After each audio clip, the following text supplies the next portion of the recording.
Hey guys, welcome back to Open It and Play. This is Mike, and today we're going to be looking at the Hasbro Indiana Jones Adventure Series Indiana Jones Club Obi Wan. Wow, did you notice what they did there? This figure is pretty old. I wanted to get it because I was looking for a good Tony Stark or Rhodey body for my Iron Man display. And I wanted them to be sort of in like formal party attire. So, oops, the top of this is not really exciting. It's just sort of blank on the top there. But the bottom does have some information. I think I didn't show that yet. Anyways, once again, I was able to get this from Ami. This was graded, A for the condition of the figure, B for the condition of the package. But it was called a used figure, but it's never been opened. I did pop this part open just when I got it because I wanted to see if this was the plastic-free packaging thing, and it was. So you're gonna open it with me here on Open It and Play. So inside the box we have the paper packages. I am a big Indiana Jones guy, but these figures don't exactly cut it. They seem a little bit small when I try to put them with like my Marvel guys. I think it's probably because the Marvel guys are supposed to be sort of heroic characters that are more muscular or bigger, but it is kind of disappointing when they kind of tower over the other human figures. So they don't tower, but they're a bit big. Okay, so we just have this cardboard frame in here, and we'll go through his accessories first. So this appears to be, this is a sealed package. We're gonna see what's going on inside here. He has, this is pretty funny actually. So he has, get this zoomed in. Is that in focus? I hope this is in focus. It's having a hard time. There we go. Okay. So we've got this enormous blade. I don't know what you would call this. Is this actually like a Chinese type sword?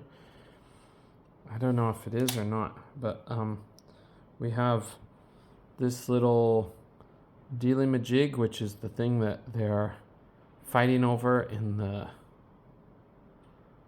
movie's intro. This is Indiana Jones and the Temple of Doom's opening scene. But anyways, I can't remember what this is called. The Jade something? The Jade Monkey? Not a monkey. I don't know what it is exactly, but anyways, it's got a cool color to it, and then it sort of fades in with this tan paint over the top. All right.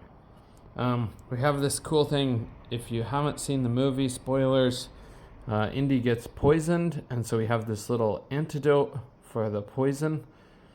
And it's in a little tiny vial that's blue. Those are actually different colors, though they do look kind of similar. So, slightly different colors. Yeah, I don't know. Maybe they're the same. It's just the reflection of this brightens this one. So, okay. And really, really, really dinky. We have this. So this is what they're fighting over. I know the other thing was maybe the poison container. I'm so sorry, I'm a big Indy fan, but the Temple of Doom is my least favorite of the 3 original trilogy movies. So I can't even remember what this is. Maybe they poison him and then they bring this out to show him he's been poisoned. But anyways, this crystal diamond is definitely what they're fighting over, because I remember in the scene, the ice falls on the floor and everybody's trying to find this diamond in the ice. So, okay, and then we have, oh my god, never could have imagined I would have this. We have the flaming shish kebab. It's apparently got 3 chickens on it and they're all on fire. And this is what Indy throws into the chest of the one henchman of the bad guy. So, moving on. This is empty, and let's get the actual Indy figure out. Oops. he is going to look like this, and he's got no more accessories with him. Okay, this suit jacket is a little bit disappointing for the color. It's more of a off-white kind of cream color. I was not expecting that. I was expecting it to be kind of a brighter white. But it does still look good, but we'll see what its posability is like here in just a second. Get a quick overview of the figure. Maybe we can get in close on Indy's face so we can see what that looks like. Sort of distinguished looking here, and really looks like Harrison Ford. It's a good likeness. Okay. All right, moving on to the posability of the figure. Let's see what we've got going on with this guy. So his head is on a dumbbell joint, so you'll get some good movement around there, and it's setting inside there, but not too deep, so that's better than usual for Hasbro. You also have movement in the neck, so that's on a ball joint too. I think the range for this is going to be pretty good. His neck does look a little bit short, but I don't think it's too bad. I think it's just because of the collar kind of riding up high. You can see inside here, he's ridiculously thin, but that is because they had this thicker coat, so you have a lot of empty space on the sides for this rubber part. Okay. His arms will go up just to 90, it looks like, and his arms actually have a butterfly joint inside there, but you're going to be very limited by the jacket, so that's not really going to work the best. They move all the way around, but there is no bicep cut. You've got a single joint at the elbow. It's not pinned because it's plugged in here, so you can rotate. It's similar to the Star Wars Black Series figures for the most part. Okay, and then his hands are actually on a bull peg. You would say this is a dumbbell joint, but it's just plugged in here, so you can't move that, only this one. And I really don't like these kind of joints. They do provide a lot of cover, but you can't really do much with the actual hand. So, okay. Looking inside, he has this overlay and this overlay too. So I can't really see what's going on with the diaphragm, but he does seem to have some movement inside there.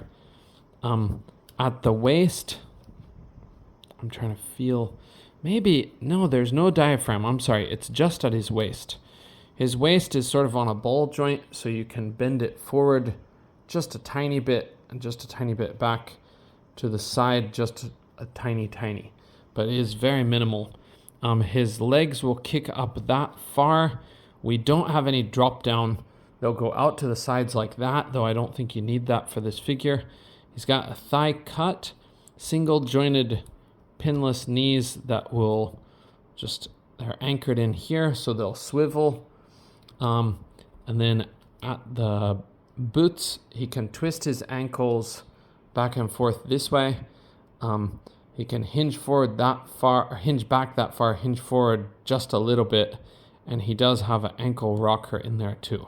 So his boots. I'm saying boots. I'm too used to action figures, but his shoes are very shiny. So that's a nice touch that they stand out.